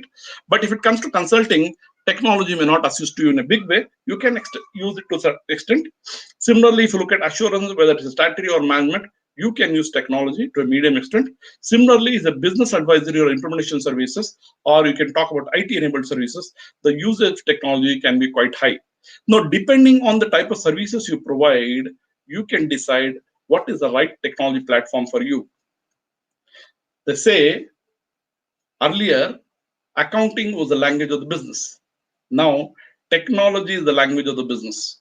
What are the type of services you perform? You find technology is the bedrock or the edifice on which that particular service can be provided. So just to give you an example, let's look at technology and look at from the high-low parameter, and you look at the work done. Now, I'm sure most of you, based on the COVID situation, you would have known that higher the level of technology implementation, higher the level of the work done. Lower the work of technology, lower the level of technology deployment, lower would be the work done. This I'm talking specifically about routine tasks which are taken care of. Similarly, if you look at from the point of automation, you should know very clearly, this is just a simple example. If the tasks are routine or repetitive, which can be process oriented, which means you can document at a standard operating procedure, and there is software available, you find the more and more they are routine or repetitive, you can automate using technology, which means the higher the repetitive or the routine task, the higher the possibility you can use it for technology. Now, using technology, this is what is possible. You should be able to carve out the type of the future you want. Now, let's look at the third aspect. I'll take another 10 minutes, then we'll have Q&A. Now, let's look at the future. Now, we talked about the skill sets.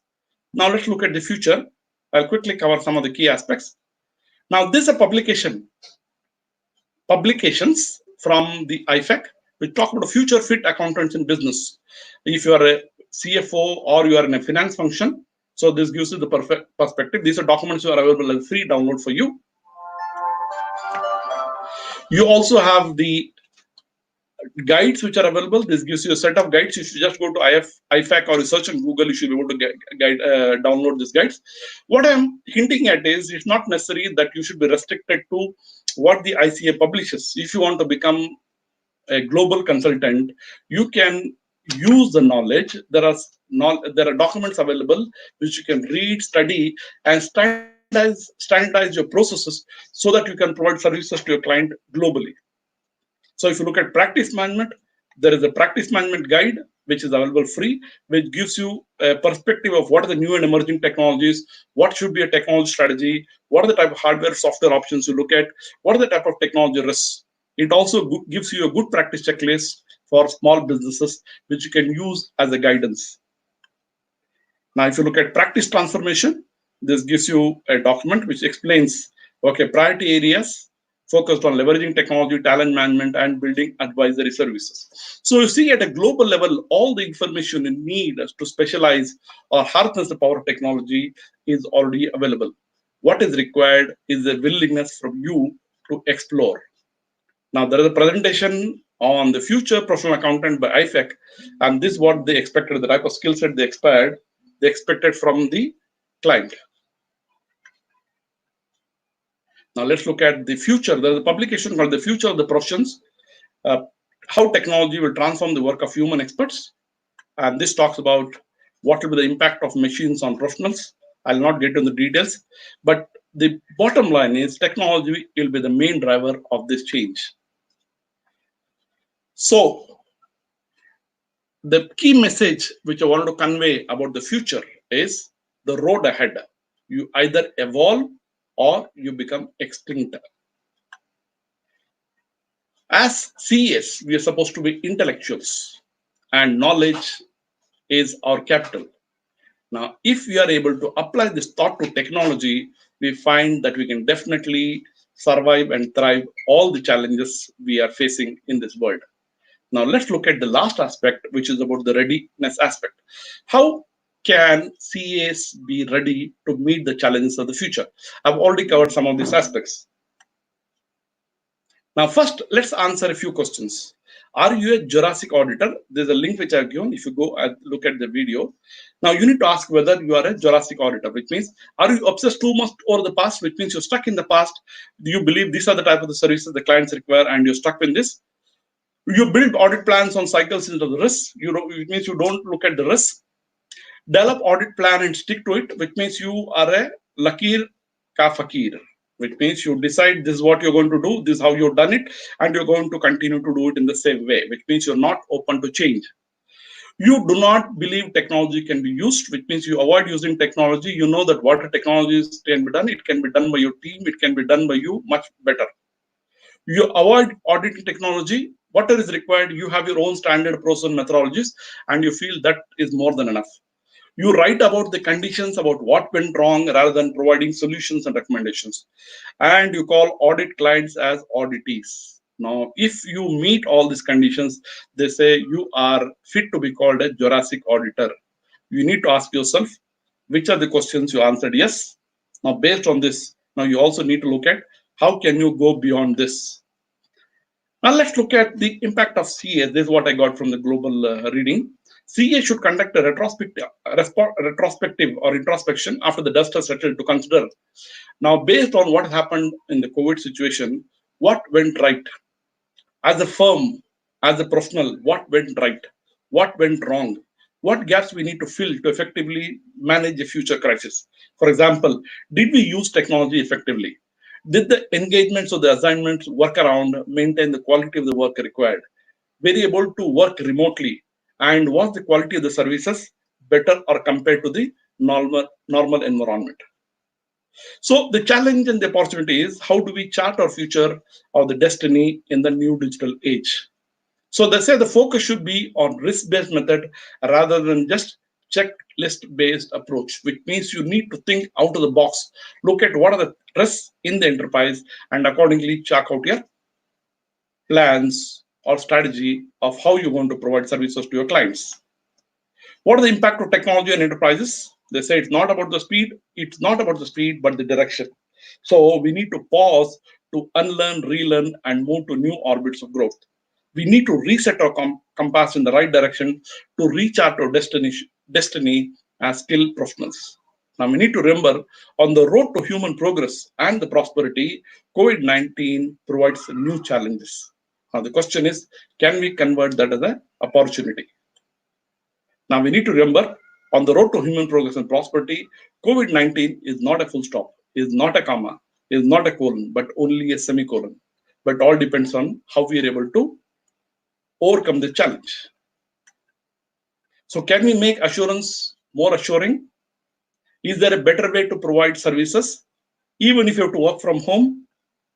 Yes, it's possible, provided we know how to use technology, provided we know how to implement processes for all the services we deliver. Each of our firms has a unique way of providing services. Can we standardize this process? And can we automate this process? And then we ensure that we are able to make this task repetitive using technology, ensure quality and repetitiveness of the task, and also ensure timely delivery and provide value to the clients. So they say for enterprises, it's either innovate or you become irrelevant. As professionals, we know we have to learn, unlearn, and relearn. You must be knowing this. You don't stop learning because you grow old. You grow old because you stop learning. So this COVID environment is also providing a new challenge that we need to keep on learning, and we need to keep learning in a new way. So the three useful set, and my presentation, if you see, mostly was focused on these three broad areas. First, I started with the mindset. You need to think differently. You need to acquire the required skill set. Based on that, you should also know how to use the right tools. Every professional has their own tool set. For example, a plumber has a tool set, electrician has a tool set, a doctor has got a tool set. Similarly, a CA should also have its own set of tools. The future depends on what you do today. So it's important that we are tech literate to be ready for the future. What are the key action points? Let me give you some action points for you to ponder upon. We need to audit for purpose, not just for the regulation. What is the purpose of the audit? So it means we need to understand the enterprise business, look at what does the enterprise want to accomplish and how we can help the enterprise to achieve their business goals, not just in filing or taking care of the regulatory compliance. We need to know that data is available in abundance. The users require information for making decisions. The information required in the information age has to be intelligent, interactive, in real time. Can we harness the power of technology for this? So it's not enough that we are digital, but we should also think digital to be digital. We should think digital to be digital. And there is no place for digital illiterates in this digital age. So as chartered accountants, we're supposed to be creative problem solvers. And this is possible when we start using the power of technology. This is what Sadhguru said recently. You may have all the skill set which you want, but it's important that we need to show that we have the skill sets. So this concludes the first part of my presentation. There's one more point which I wanted to cover. Yesterday I saw this article. I thought I'll just quickly cover this in 3 to 4 minutes, then we'll go for questions. So what are the key message which you want to convey? That we need to have multi-dimensional set of tools. Thank you very much. I thought before concluding, I'll give you some tips and tricks for the COVID times and beyond. This is a new presentation, so I'll have to stop sharing this. I'll also share the slides with you. So let me go back. Okay, so we come back to our share. Let me open the application. Yes, this is what we have.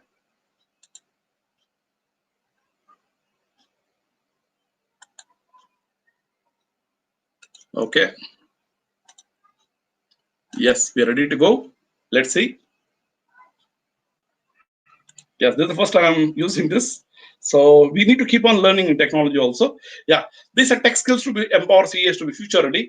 These are 9 tips which I saw yesterday only, and I converted to the PPT. These are 9 tips, 2 tips on preparation and 7 on implementation. I'm sure you'll be able to get excellent ideas when you look at this presentation.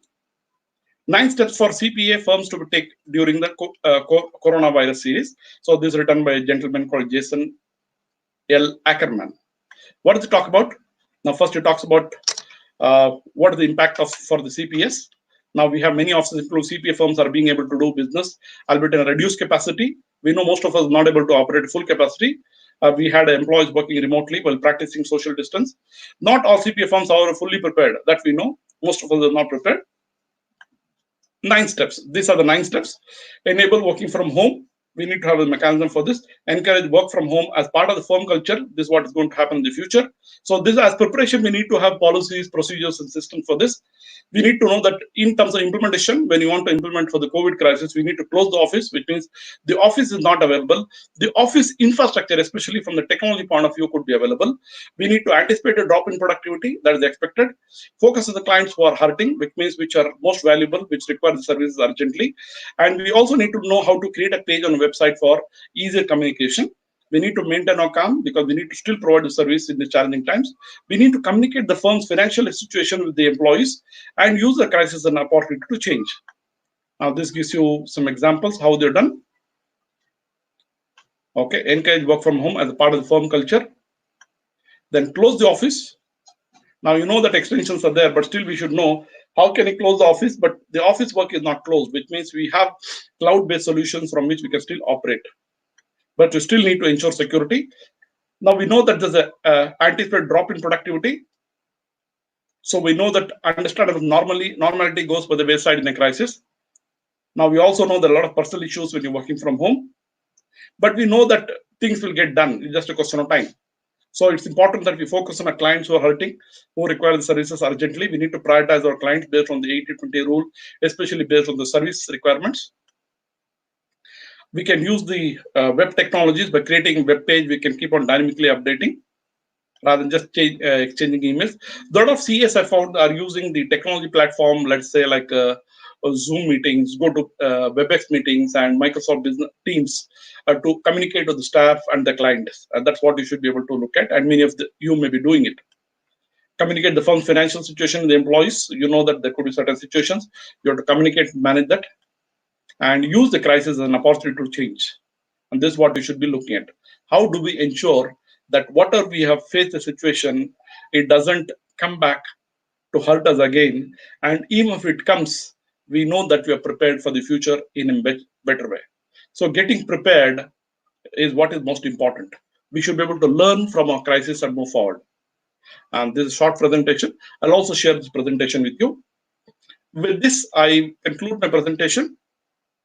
So what we are do is, I think if you've got questions, we can take it. I know this presentation has been fast-paced, but I just wanted to reflect. My objective was for you to think and reflect on what is required.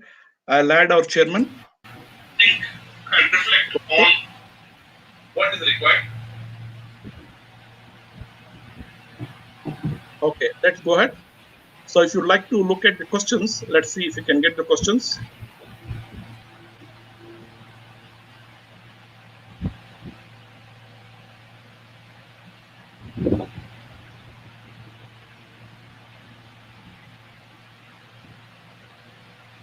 Okay, please advise best backup method where data is secured.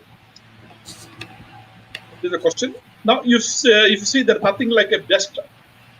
You need to decide depending on the type of the environment. For example, let's say whether you're operating on, you have a server at your office. So in that case, what you do, you have the server at your office, you have a backup offline. You also have a backup of the cloud. Now, what are the best situations for the cloud? If you already purchased Office 365, then you get 1 TB of data. You also have Google Drive, which is available. You also have paid Google Suite solutions, which also gives you the Google Drive, depending on the size you can use. So the best backup method is which ensures that you're able to access the data when you want. This data should be secured and also available. The best backup method is that you don't have the data at one place, but you have the data at multiple places. The best backup method is that you are able to make the data available when required, but also ensure security of the data.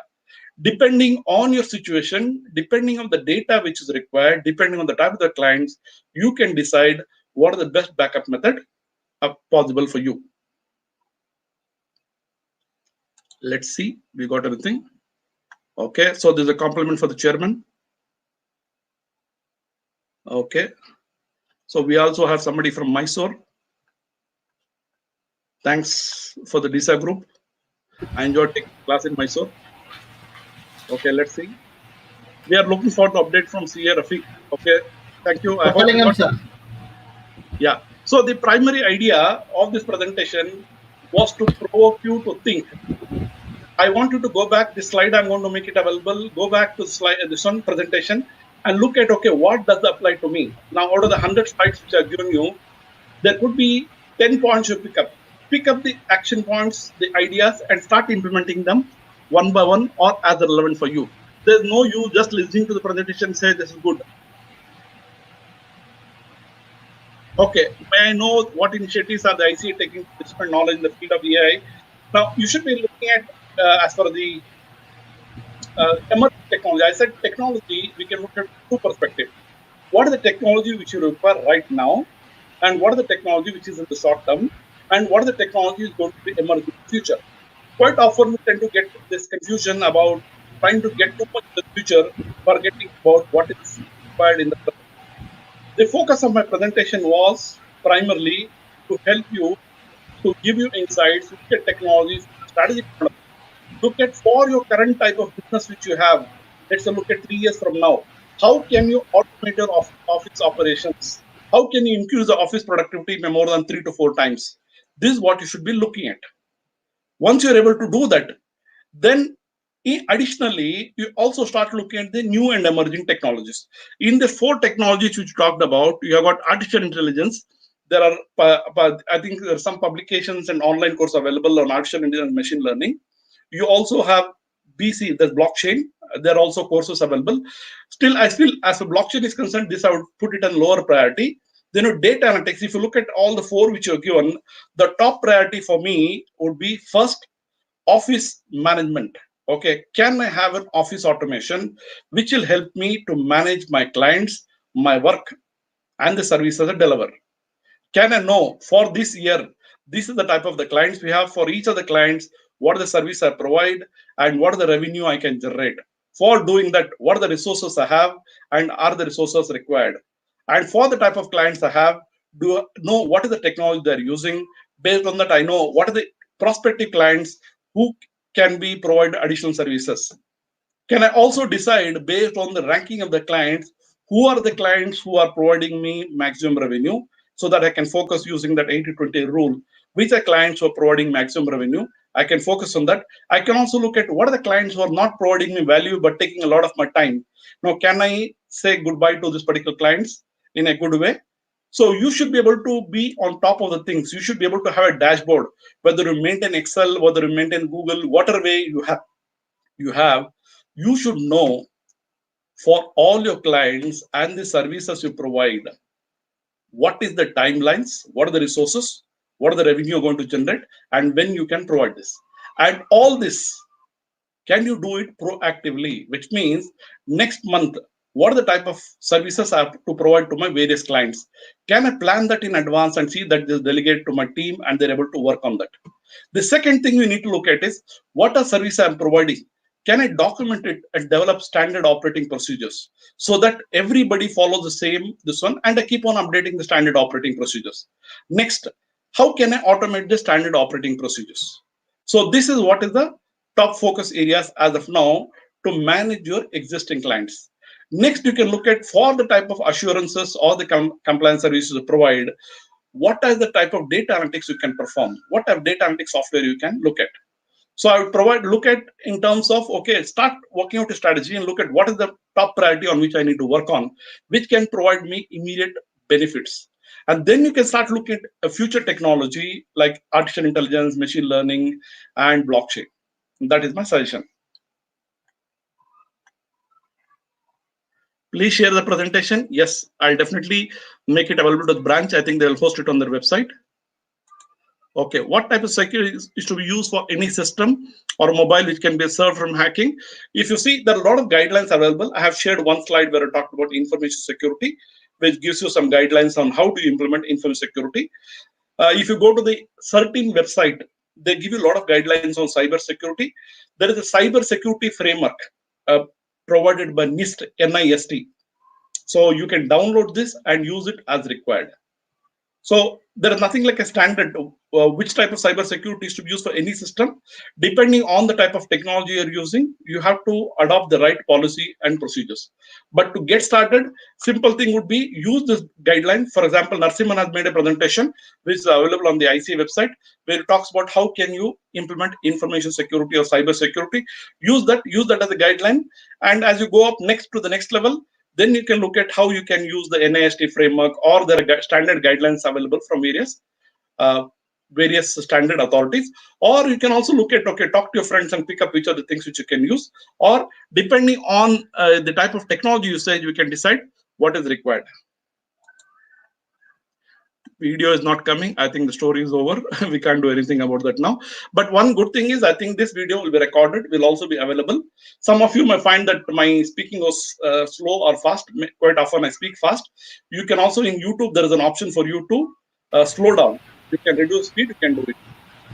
So let's look at. Okay, somebody is thanking Bangalore branch. Okay, let's see. CA come tech come and enjoyed. Thanks. So we also had people from Tirupur. Why are PSBs are hesitant to provide us the uplink to their service, read only and use only links so we can audit from remote locations? No, I think it's just a question of time. So we need to demonstrate that we can access the data securely and ensure the integrity of the data. It's definitely possible. For example, there are people who say that, no, I cannot get the data from the bank. But I come across CAs who are able to get the data in a text format, and they're able to cynical data in text format. And I've guided the gentleman sitting at the branch on how to do the audit using data software. So first, you need to know how to use. Can you provide data privacy while using? Data privacy, I think my friend Narasimhan has given a presentation on data privacy. There are also links which I'll add in my presentation on data privacy which you can use. How far should we go for protecting data privacy? Now, there are two things. One is from a regulatory perspective, there is a data privacy regulation which requires that you need to ensure and protect of sensitive personal data, which has to be taken care of. Other than that data, whatever data is sent to clients, you need to know that you're already protecting the data. So there are guidelines. You also have this Information Technology Act and the rules which provide guidelines on how to ensure data privacy. Is it not necessary that beside the order, even the client should be prepared to leverage the technology? How do you handle a situation where there is resistance from the client staff is not ready? Now, most of the case, I think if you're able to demonstrate to the client by Janathan that you have the knowledge and skill set to use technology, then definitely you can provide guidance. In most of the cases, wherever I provide, earlier I used to do general audit, wherever I've been able to explain to the client this is how I use. So the best thing is there are some apprehensions. These apprehensions could be two types. One, the client himself is hesitant to share the data, or generally the IT side is hesitant to share the data. So you dispel the myth, sit with them so that they are assured about the security of the data, and then you can definitely provide this service. Okay, I think we come to the end of the questions. My call to Rafeq and Okay, sir. Thank you, Rafeq sir, for the long 120 minutes your sessions, more than 115 minutes your session. Today's, as I mentioned in the initial remarks, it's a Jnana Dasova.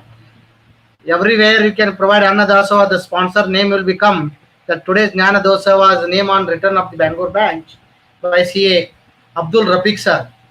Though you have said all your rich knowledge to all the members, I acknowledge their contribution, sir, and I thank from Bangalore branch also. And also I thank the members who are commenting from Mysore, Kumar and Puthalingam sir from Hosur and Tirupur branch, and from Hubli Suresh sir. So it is giving us boost to conduct many more programs like this webcast. So I thank the viewers also. So tomorrow we are having the program on following the revised code of ethics 2019 by CA Mohan Lavi sir. And after that, day after tomorrow is a very important session. It's a health related issues. So kindly keep on watch. So my special thanks and pranam namaskar to CA Rafeq sir. Namaskar sir. Namaskar. And I request our Secretary Srinivas sir to render the formal vote of thanks for our speaker and viewers. Thanks, Chairman. Thank you, sir. You are like a guiding light to the members in the subject of IT. Definitely, whatever challenges is thrown by the corona, we can overcome. If we have a guru like you in IT subject, through home we can do. You have brought up very important topic points to all the viewers and members, like what is the skill set we have to adapt, what is the automation things we have to adapt, and how to go, what is the future of technology we have to adapt, and we can come out this lockdown situation. You brought out very well. I thank you so much for your views and knowledge sharing. I thank on behalf of Bangalore branch of ICAI for your sharing knowledge. I thank all the members and viewers for to actively participating in this live webcast. Thank you all. Thank you, sir. Thank you, Thank Chairman. you very much. Thank you. Yes, sir. Please be on live for tomorrow at 4 o'clock. All the members come on to the visit every day 4 o'clock. Thanks. Thank you, sir. See you in the near future in physical presence. We miss the mementos and the people, but I'm Yes, sure. sir. Yes, sir. We are prepared, sir. Definitely. Yeah. Thanks a lot, Thank and all the best to all our members. I'm sure keep learning. Take this challenge as an opportunity. We can definitely thrive and grow. Thanks a lot. Thank All the Thank best. you, sir. Thank you. Thank you. Thank you. Bye bye.